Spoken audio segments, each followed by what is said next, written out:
Nikki Bella eats the pin yet again. What's going on? 2 new women's champion crowned at Halloween Havoc. Jade Cargill is finally heel. Mercedes joins forces with Athena. It's too powerful. And is WWE Tag Team Championship finally getting some love again? Welcome everyone to Ring the Bell. This is DS. And the Sriracha Muchacha, Paloma Starr. And this is your Women's Wrestling Weekly Halloween edition. Woo! Yay! I mean, it's always Halloween over here for me because I wear this necklace and I have totally worn this dress when it's not Halloween season. Any reason to dress up, I'm here for it. And you, DS, are you an astronaut because you're out of this world? Thank you. I'm astronaut with ass. You just wanted an excuse to slap your ass, DS. It's okay. As a power top, this is a real Halloween treat, you guys. Cue the comments of everybody tripping out that you're a power top. This pisses me off every time. Well, speaking of Halloween, let's get into NXT Halloween Havoc because we got tons to talk about.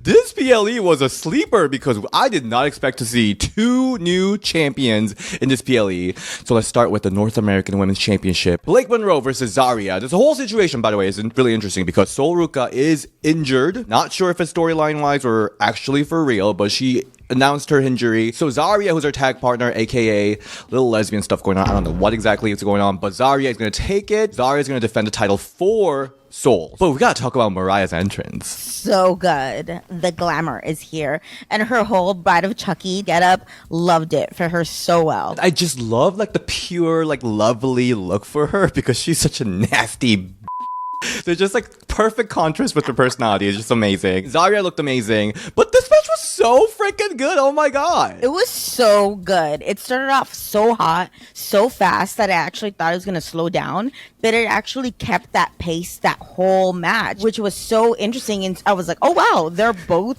keeping up this very hot start of a match. Let's go. You know I usually don't like when the match focuses on like one body part, and they did with the arm, I think, right? Yeah, totally her shoulder. Something about Blake is that she's just nasty and she just gets super annoying and she just like really sells the part that she's being a huge I just think it works. I just really think it works with her. So what did you think about this whole like drama of like Sol being all like, oh, I'm injured, and like there were a lot of those going on. Oh, a lot.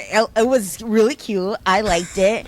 They give me like their college roommates, and one of them is bi and the other one is experimenting or questioning herself vibes. I may or may not be talking from experience, but I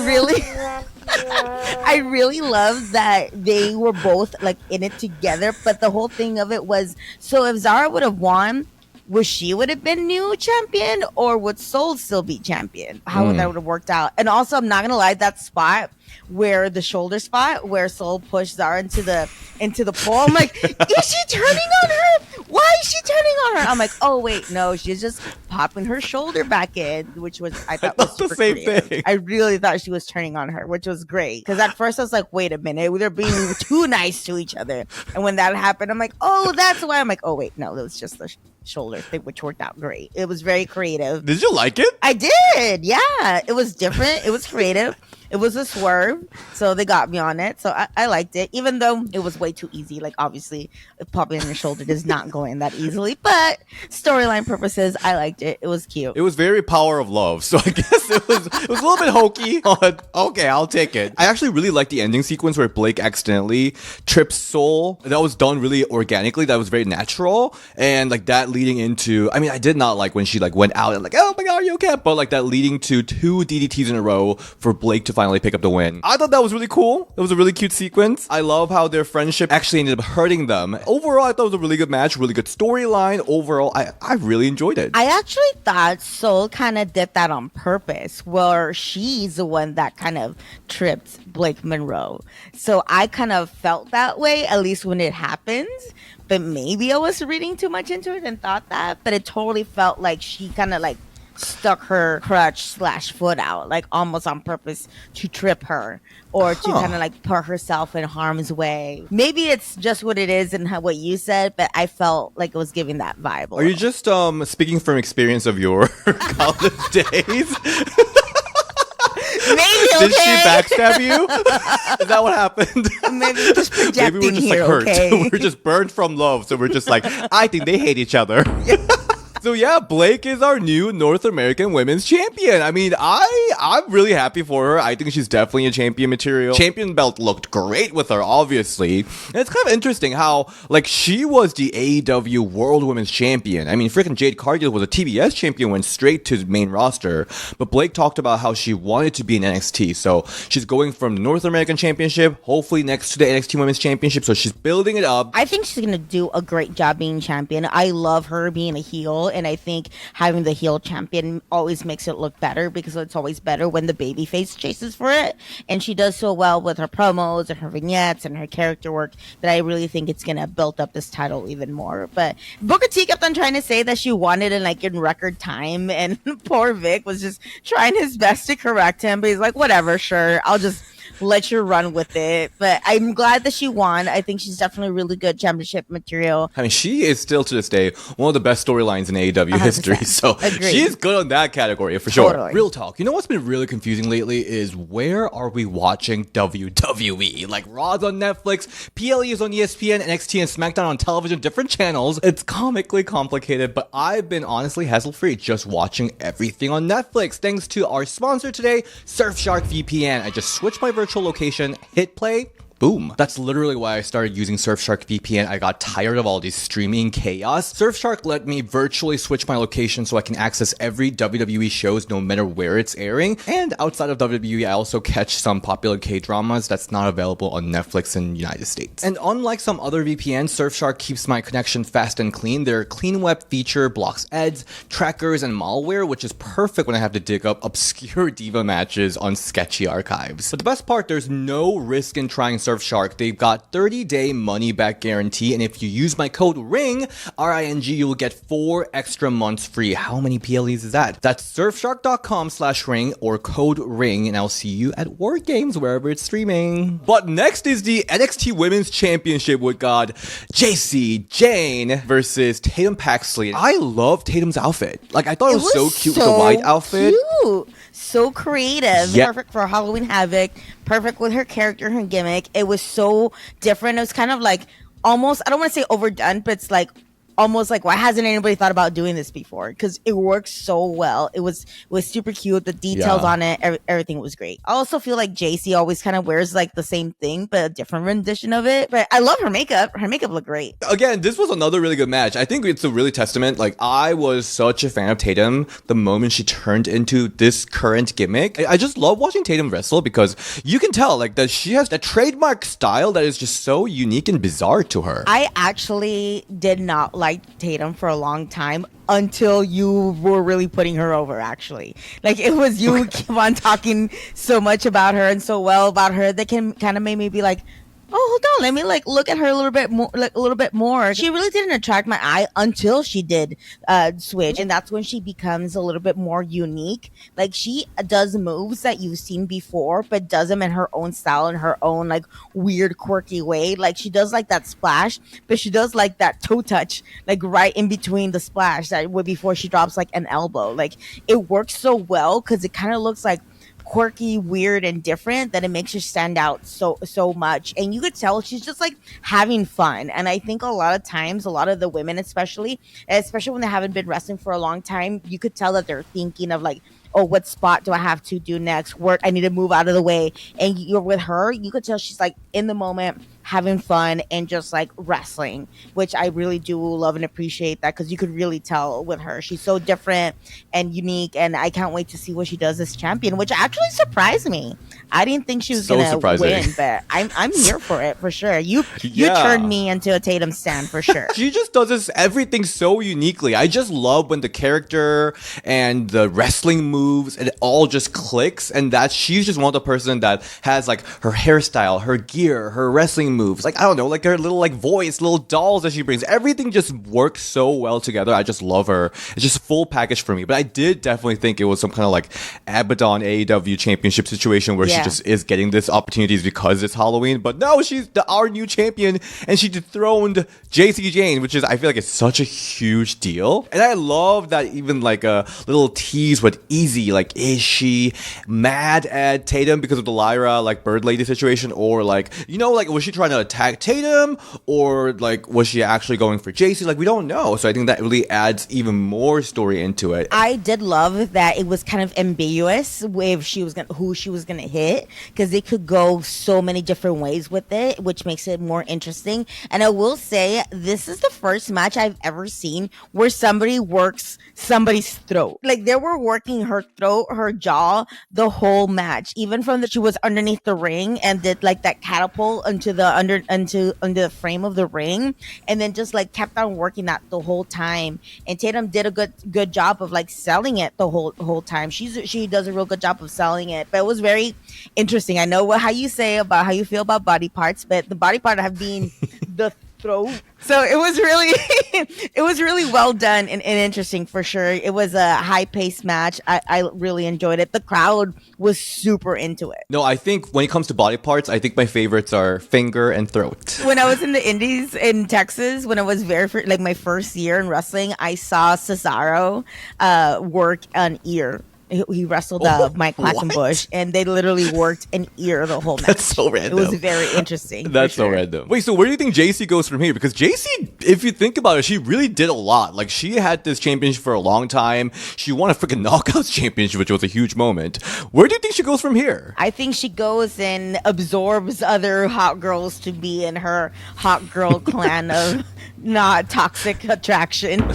But no, I don't think she disappears. I think she proved to herself and to a lot of people, because I think a lot of people were on the boat that she didn't deserve to be champion, or she's so random to be champion. She's a transitional champion, but she definitely proved that she could go. So I hope that she keeps on being in a main storyline or still stays relevant, and for sure, because I definitely think she earned her spot. I think maybe main roster. I think her time with NXT, it's time to pack up. Yeah, like, what else can you do? Right, and I always thought of her as more of a Gretchen Wieners than Regina George. Yes! I'm not fully buying Jacy is Regina George yet, to be honest. I think Fallon is a little bit more of a Regina George material, but we'll see. We'll see where this goes. I'm very intrigued, but this was a great match, and I'm really, really excited for Tatum. I just actually think that a toxic attraction worked so well that they kept on trying to redo that, and it's not happening. Yeah. But I am interested to see where it goes from here. She definitely made me pay attention to her more, and I'm excited to see what else she does. But I don't know how well she would do in main roster, but also, like, what else is there left for her to do? I think she might get lost in the shuffle a little bit. Honestly, I think she'll be great as Chelsea's like press secretary or something like that.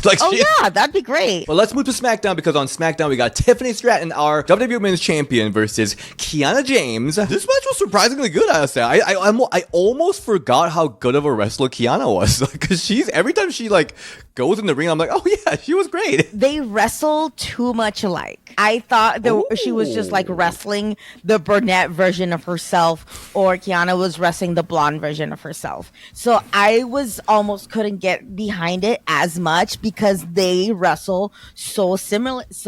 They both have a super flippy background. Obviously, they're both extremely talented athletes that could like flip like no other. But I think their styles are too similar that they almost like clashed with each other, where it's like, which version do you like? Do you like blondes more? Do you like brunettes more? Because they almost like wrestle the same. So I feel like if their styles were a little bit more different, and also like honestly, if you think about it, their gimmicks are almost the same. It's just one has a purse and one doesn't. One has a watch. It needed more grittiness. It was almost too pretty of a match. And the thing is, it was not a bad match. It was just like paint by numbers with the same person with the same style, in my opinion. I really thought nothing of this match, so that's why I was like pleasantly surprised that it ended up being a little bit more fun than I thought it would be. I thought it was a fun match, but at the end, Tiffany picked up a win. But really what was important is that we got the beat down of Tiffany Stratton, and Jade Cargill comes out for a save.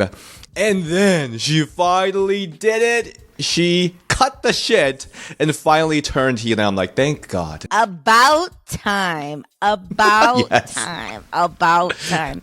Took long enough, so I'm so glad that finally happened. What were we doing with babyface Jade Cargill anyway? Same thing that we're doing with babyface Tiffany, honestly. Like, same thing that we're doing with babyface Tiffany. Tiffany is such a better heel, but hey, it's okay. I'll take heel Jade over heel Tiffany right now, but both of them need to be heels because their characters are heels. They both work better as heels. But honestly, like, Jade looks so cool with that still healing scar. Oh man, it looked awesome. Like, she made her look like even more of a badass. It was awesome. I'm glad it finally happened. Like, it happened, and I cheered that it happened. I mean, the fact that Jade made her whole long TBS championship reign entertaining was because she was such a good heel. Like, with those short matches that she had. So she's gonna bring it. I'm so excited. So Jade versus Tiffany's booked for Saturday night main event, and I think it's finally time. Tiffy time's wrapping up. Yeah, a storm's coming to Tiffy time for sure. By the way, I love the backstage segment with Chelsea Green and Julia and Kiana and all that. I love that so much. It was great. And then when she's like, "Oh, this discount diva," and Chelsea's like, "Did you just call me diva? Thanks." It was great. I love it. And then she's like, I think she just said yes in Italian. So it was great. More Chelsea Green on our TVs, please.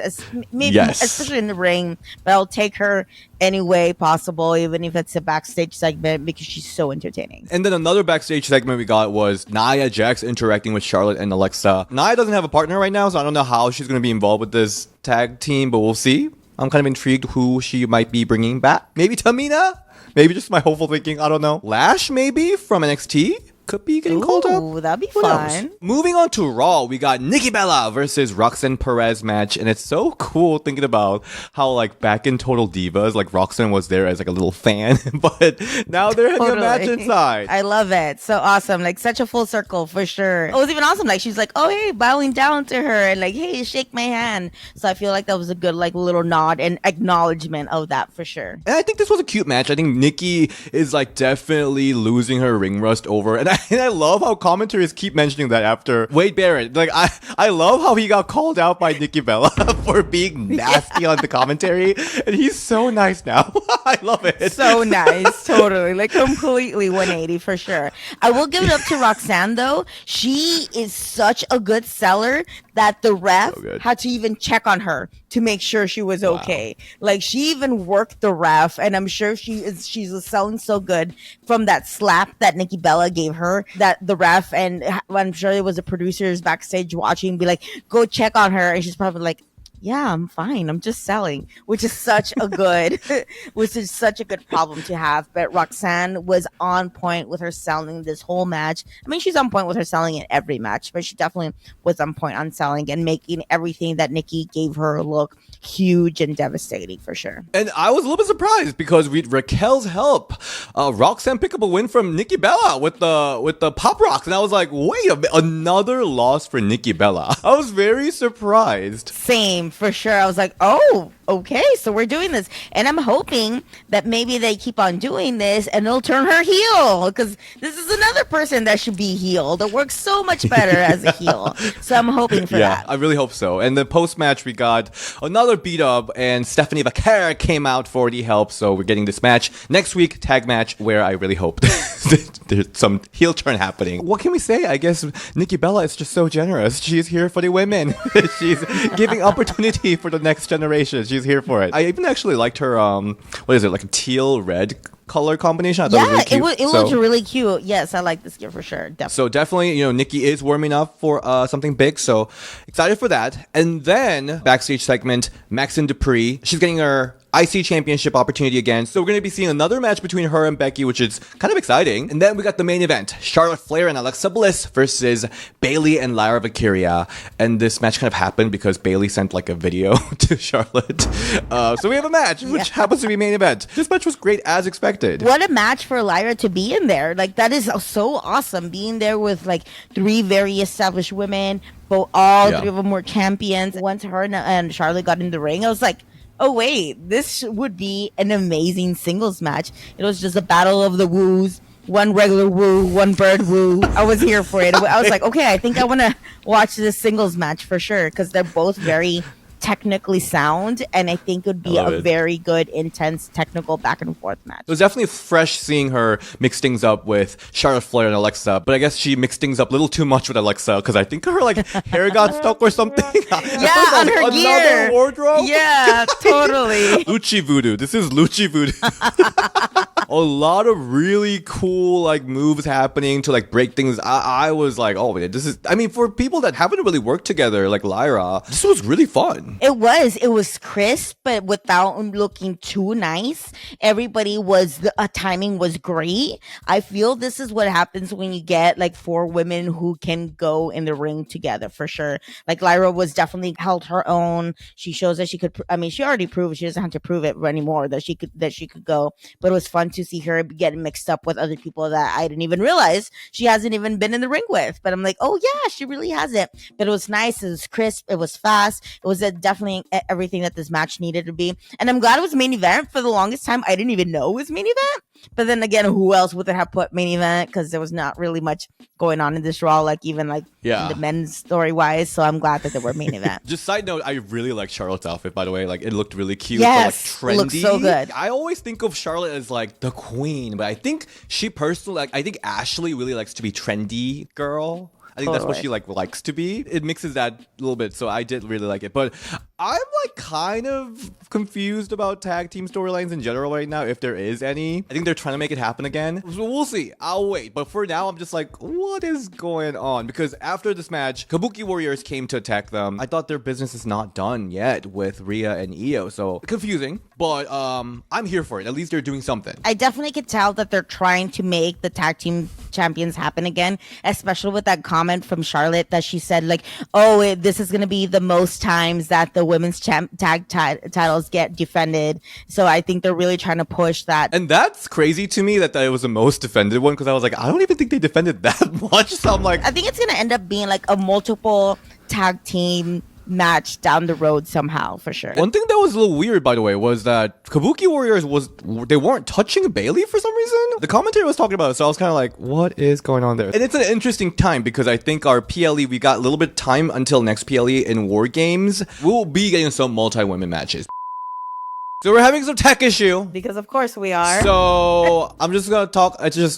Long distance is hard. I'm going to talk about AEW myself. AEW fans, we're trying. We're trying so hard. We promise. I don't know what's going on. Technology's been kicking my ass lately. I'm pissed, whatever. But anyway, so I'm just going to talk about AEW myself. So AEW Dynamite, we saw Mercedes Moné 12 belt celebration. So right now she has 12 freaking belts. Amazing, I guess. I'm just wow, damn, she really wanted some belts. Which, you know what? Honestly, if the indie promoters want Mercedes involved by having her be the champion, you know what? That's their prerogative. More power to Mercedes. So we had this celebration, and then we had the mini Moné that was interrupting, which I thought I really hated mini Moné when I first saw it, but more and more it's just such a great addition to the whole AW programming. So Mercedes was what the hell? So she cakes mini Moné, but then Kris Statlander emerges from the table and slams her into that ginormous cake. So it was really cute, and Mercedes having the whole tantrum. It was a really cute moment. I think this was a really fun segment heading into our Full Gear Mercedes versus Kris Statlander match, so that will be good. And the other thing we learned is that Athena approaches Mercedes Moné to team up for this tag team tournament that's happening for the inaugural women's AEW Women's Tag Team Championship, the tournament. So Mercedes and Athena will be teaming up, which is such a dream team. The power is way too strong. As much as I don't want already champions like Mercedes, Athena, Toni Storm being involved with this tournament match, because AEW did such a poor job building everyone else, honestly, having these people who really have no business being in this tag tournament makes me a little more interested in seeing what's going to happen. Toni Storm teaming up with Mina, not Alex Windsor. I'm curious if there's going to be any tension there. But also Mercedes Athena, I'm really curious how far they'll go as a team. And then later in the show, we had this fatal four-way tag team match where the winning team gets to choose who they're going to face in the first round. And it was Jamie Hayter with Quinn Aminata picking up the win with a headbutt Haterade combo, and then they chose Sisters of Sin for their first match. They've been putting all these women in these random ass matches for so long. I'm kind of checked out, to be honest. Yeah, but I think this tournament will be fun because again, it's an inaugural champion, but also like some big names like Mercedes, Athena is involved, so it's gonna be interesting. And then on Collision, we had Mina Shirakawa versus Tekla match. And Mina, unfortunately, it's another loss, which was kind of sad, but also Tekla has been eating some losses, so I guess it kind of balances out. And Mina's in a team with Tony, so I think she'll be good for a little bit during this tournament. And then later we saw this like random squash match where Taya Valkyrie was challenged by CMLL's Olympia, who was like a big menace. Yeah, it was a squash match. It was cute. I think AEW is trying to like ramp up the CMLL promotion, especially with WWE going so hard on AAA. So I think there's just balancing. I don't know if it's because of it. I don't know, but this seems a little random. But yeah, I think this was fun. And one other match I briefly want to touch upon is Io versus Mayu Iwatani. I was so moved. I didn't even understand what they were saying, but like I was so moved by that press conference where Mayu was like just crying the moment Io just like looked at her, because I think they have a lot of history, right? They went to Lucha Underground together. They were like in a stable, I think, with Kairi. I don't watch Stardom regularly, so I don't know too much, but I think they have a lot of history together. And just, I don't know, just seeing Mayu just so emotional getting to have this match with Io, it really made me want to watch this match. And this match was like kind of mind-blowing because they went full like Joshi style, and the fact that Io still can wrestle like fully in that style, even though she's so like WWE, she's such a WWE right now. So the strikes are just like holy hell. But here Io picked up the win, and it was just like emotional moment, like emotional match. And I felt so good seeing Io go back to her roots and having this match, especially when she's in her peak of her career. So much popularity. She has truly connected with the American audience, American mainstream audience. So for her to go back to her roots and having this match and just like go full on Joshi, like her roots, I think it was emotional. I really, really enjoyed it. Paloma, where can we all find you? You can find me at Paloma Starr on Instagram and Twitter. And DS, where can we find you? You can find me in WeHo this Friday, but you can find me at DS on Instagram and RingWS on Twitter. And I'll see you guys next time. Bye. Bye.